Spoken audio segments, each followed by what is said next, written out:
So you get a site here. They said that they formed a line perpendicular to the road here. So 1863. Next year's gonna be 23. Jeez, was it 60? 160 years? 159 years now. Shoot, them guys did what, 900 miles on foot and by horse?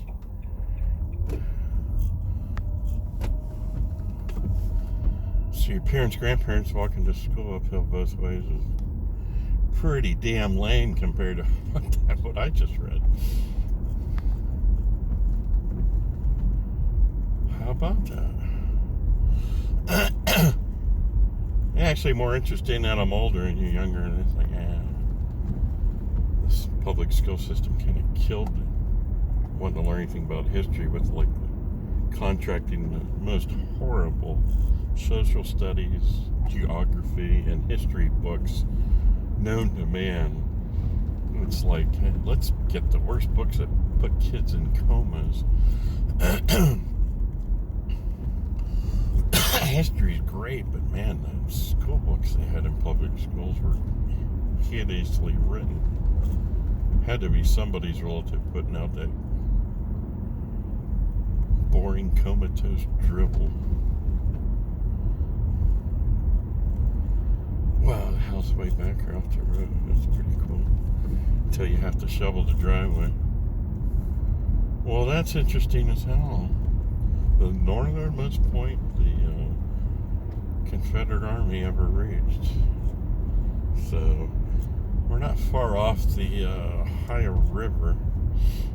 It actually comes north and then heads back down south when it crosses from Pennsylvania and Ohio and down to West Virginia. There's a new home on the right. It's kind of neat. But yeah, they got, it's like, well, do I pull over in the house, the driveway, or where these trucks are parked? Wonder if I'm going to be able to spot where the old rest stop was. I don't know if it was there or down here more. It's actually probably on one of my old county maps. But yeah, if they wanted to close the rest stop, just tear the building down, put some picnic tables up or something. I guess they do, maybe to empty the trash cans or keep it up was costing money, but at least just do a pull off without trash cans or something.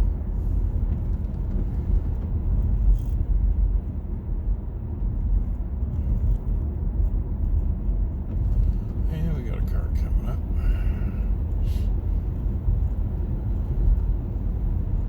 So I thought it was going to be dry today, and we ran back into rain.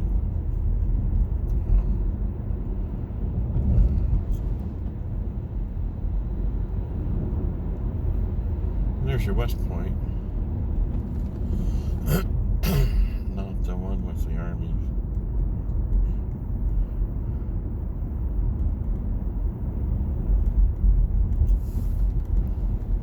And we got to slow down coming into the metropolis of West Point. Well, that was, that kind of wasn't on my mind, but that turned out pretty good.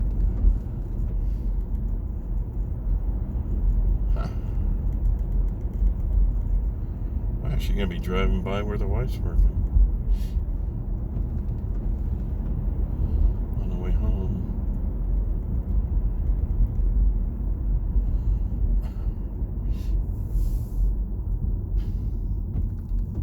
Wow.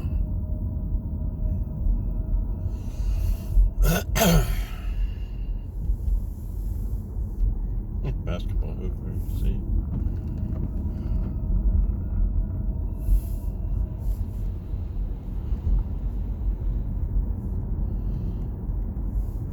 See, I bought like a used bicycle down here and turned it into a windmill, but I never fired electric off there. I was just testing how you could use the wheels of a bicycle. The front rear bike's fork was tightened down, and then he used rear wheels on both front and back. Wow, there's something down there. Some history around here. Both front wheels down. Going to a change of like an alternator, which I had another freewheel on, and it was a body here on the left. And then one wheel would turn at low speed, the other one would take over to high speed, and with the extra rear cluster there with two chains on it, would overpower the slower wheel.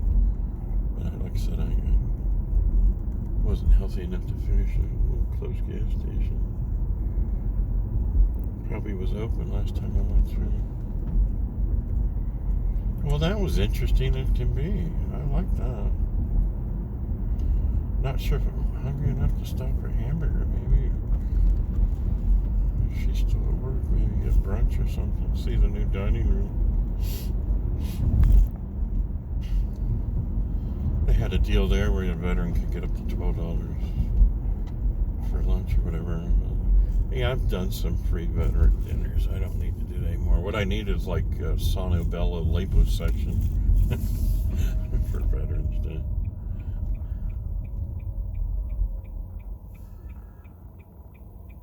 So, wow, we drove by here all the time. I haven't been down that road in 2 decades. So we can see along here, this is the old Lincoln Highway, US 30 and stuff. So people talk about, oh dear God, I want to drive electric cars, you got to charge them and stop all the time. Well, you used to have to stop. Gas stations weren't open 24/7. And you'll see on here, and in the road, that's part of what we're going to do tomorrow is on 62, which is a huge road. So you'll see places, the old motels along the 2-lane roads that started dying out when cars could go farther. So everybody's got a different perception of what the good old days of what time of their life. Usually when they were a kid, they weren't paying attention to the news or newspapers while their parents were. And it was always more of a shit show than it was in modern times until the last couple of years.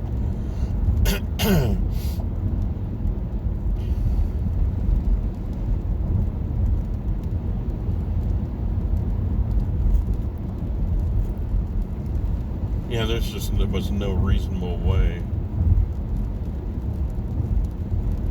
I should see maybe motels up here. They might have torn one down.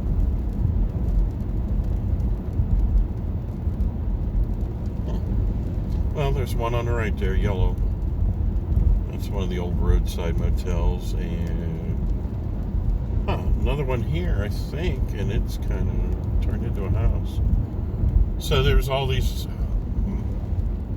people would open these motels that they could make some money off of and run a business on for all the travelers coming through here. I mean, this is pretty much a coast-to-coast highway, the Lincoln Highway, and US 80 replaced it.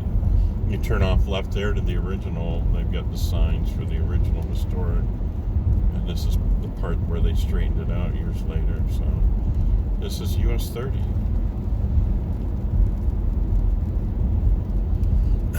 We crossed over to Hanoverton earlier today. Now we're on it, coming back that way.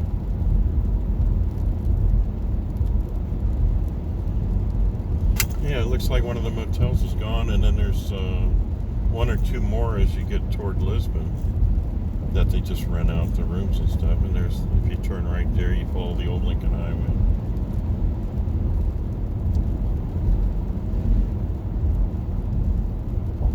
Just interesting as can be.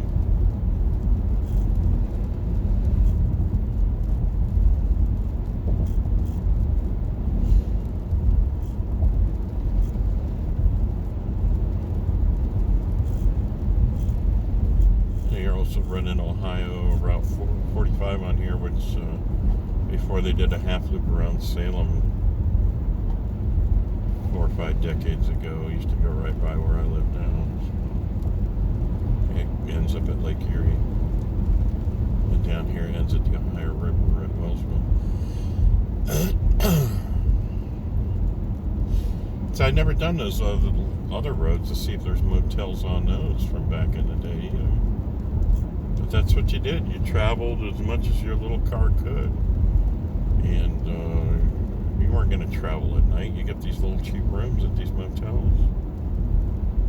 And the people who ran the gas stations went home. They weren't going to sit awake all night waiting to fuel up a car. It just, as an owner-operator, you know, they couldn't afford a bunch of employees unless they were family or a close friend. So they just shut down.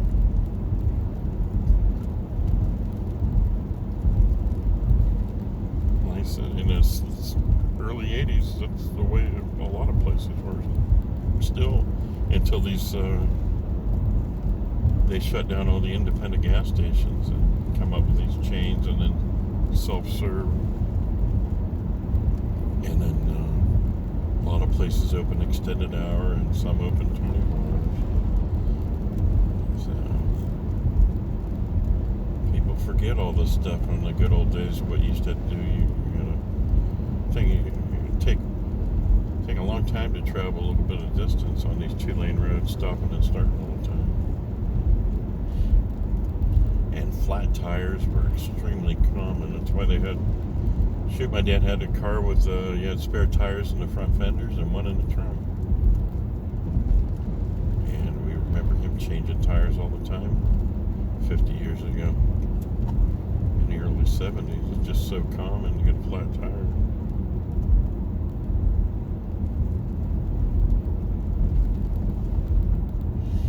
So you got a motel on the left, got a new red roof on there. That's one of your old traveling roadside motels. Got a mattress sitting outside.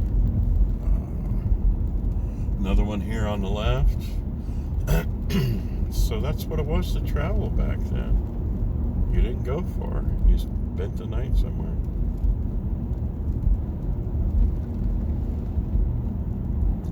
And Psycho, it's actually about, it's 1960 with Alfred Hitchcock. And it pretty much describes that they've lost their business because they're putting in a new interstate. So that's Interstate 5 would have been run along there. Might stop in and see the wife if they got parking. I don't know if they got a buffet going. What are you backing up for?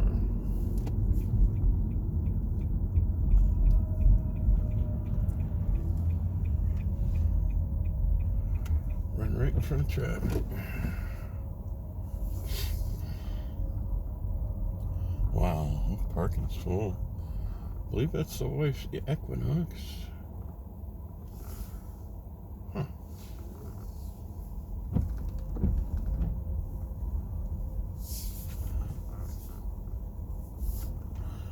And you got the creek here, Beaver Creek. It used to be part of the Sandy Beaver Canal that run all off a larger canal north and south of the Muskingum River. And the waters meet up and go down to the Ohio River just across the border in Pennsylvania.